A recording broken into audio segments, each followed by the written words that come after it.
शुरू करें जी। मेरा सवाल है ये पेशगोई मुस्लिम मौद के हवाले से कि उसमें जो अल्फाज हैं कि फ़तह और ज़फ़र की कलीद तुझे मिलती है, इसकी अगर कुछ तशरीह हो जाए इसके ऊपर तो बहुत तकरीरें हुई और मज़ामीन अखबारों में छपे हैं। इसका एक तो इसका ताल्लुक़ अंदरूनी फितने से था।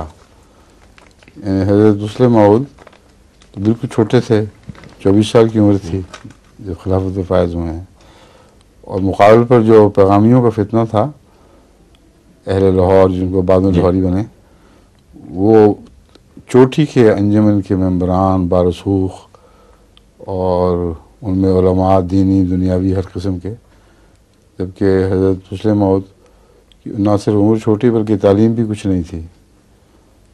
रियाती पास होते 10वीं तक जाके हैं, तो 10वीं भी नहीं की शायद। तो ये हाल था, ये मुकाबला था। और उस वक्त वो बहुत ही वहाँ बड़े जोम के साथ वहाँ से निकले हैं कादियान से, ख़जाना खाली करके। 6 आने रह गए थे ख़जाने में, इस तरह जमात संभाली है। अब इसके बावजूद और फिर एक और मुश्किल ये कि बहुत बड़े बड़े पुराने बारसूख लोग, सियालकोट के, सूबा सरहद के, तुम्हारे क्या लगते थे, पढ़नाना, हाँ, वो भी उनमें से थे जिनके पीछे सूबा सरहद की अक्सर जमात थी।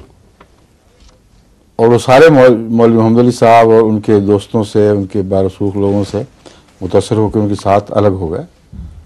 उस वक्त ये इल्हाम जो है वो किस शान से पूरा हुआ है, फतह ज़फ़र की कलीद तुझे दी जाती है। और ऐसा सफाया हुआ उन सब का कि लाहौरी जमात शुक्रते खिसकते कहीं से कहीं पहुंच गई। अब उनका जब से वो अलहदी हुई है आज तक टोटल उनके जो सालाना बजट है जमा कर लें तो हमारे एक महीने के बजट के बराबर भी नहीं बनेगा। कोई इसमें शुबह की बात नहीं। फिर कुरान करीम के सारे नोट्स जो हज़रत मसीह सलाम के की हदायत से तैयार हुए रिव्यू के एडिटर के तौर पर, उस वक्त किसके एडिटर थे, रिव्यू के एडिटर थे ना, हाँ, उन्होंने जो बहुत से मजमून हैं जिनमें कोई नाम नहीं है और वो हज़रत मसीह के लिखवाए हुए मज़ामीन हैं। और हज़रत मसीह अपनी हिदायतें दे दिया करते थे और रिव्यू में वो छपते थे, और जो पहचान सकते उसको नज़र आ जाता है कि ये जो तहरीर तो नहीं मगर ये लिखवाया हुआ मसीह नहीं है। और वो सारा मवाद हर चीज़ समेट के निकल गए। इसलिए एक लंबे अरसे तक ये दंदनाते फिरते थे कि हमारे पास तफसीर, हमारे मौलवी साहब ने तो तफसीर लिख दी अंग्रेज़ी में और तुम लोगों ने क्या किया। हज़रत मुस्लिम मौद तो तफसीर कबीर की तौफीक मिली। कोई मैदान ऐसा नहीं है जहाँ फतह ज़फ़र की कलीद का इल्हाम पूरा ना हुआ हो।